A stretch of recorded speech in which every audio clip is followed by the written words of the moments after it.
மாற்றங்கள் வேணும்னு நீங்க நினைச்சீங்கன்னா, நம்பிக்கைகள உருவாக்கணும். எப்படிப்பட்ட நம்பிக்கைனா, உதாரணமா ஒருத்தர் ஜிம் போயிட்டுருக்காரு. ஒருத்தர் வேலைக்காக போறார். அதாவது மேஸ்திரி வேலைக்காக போறார்.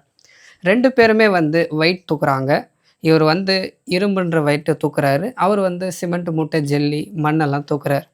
ஆனா 2 பேருடைய அ வித்தியாசத்த பார்த்தா வந்து, அதிகமான நேரங்கள ஈடுபாடு படுத்துறவர் யாருன்னு சொன்னா, மேஸ்திரி தான் அதிகமான வெயிட்ட தூக்குறார். அதிகமான வேலையும் செய்றாரு.